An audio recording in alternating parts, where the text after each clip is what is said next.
ήταν τραγουδίστρια. Από ιταλικά μέχρι ελληνικά, λαϊκά. Η Αθήνα. Απογέλασε. Από αυτήν πήρε και ο Οδυσσέας. Δεν σου είχα πει να μην έρθεις Αθήνα. Ήρθα. Αυτή έτσι κι αλλιώς δεν φαινόμαστε Αλβάνοι, μωρέ. Ναι, αλλά εσύ φαίνεσαι πούστης και αυτό παίζει να είναι και χειρότερο. Λίγο πριν πεθάνει η μαμά, έμαθε πως ο ακατανόμαστος ζει. Έχει κάνει και λεφτά, Dani Harroe, nunca existe un papá, δικαιώβε! Πάμε στη Θεσσαλονίκη, ρε. Ότι πάμε να φύγουμε, έλα, είναι κατάλληλη στιγμή, ρε. Και μετά θα πάμε και στον ακατανόμαστο να του πάρουμε λεφτά και την ηθαγένεια, ρε.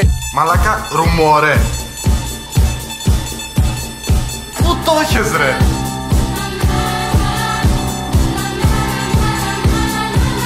Δεν το πιστεύω. Καλά ρε Οδυσσέα, εσύ δεν το θυμάσαι καθόλου.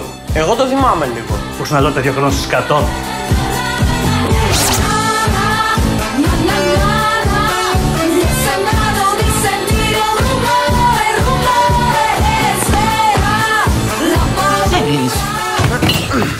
Ο άντρας σας, ο Λευτέρης Χριστόπουλος, είναι ο πατέρας μου. Ο βιολογικός που λένε. Αυτός είναι, ρε, ότι αυτός είναι! Λέγε το είπες ή δεν το είπες.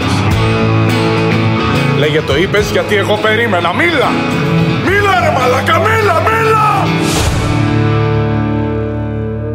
Από στο σπίτι, ρε.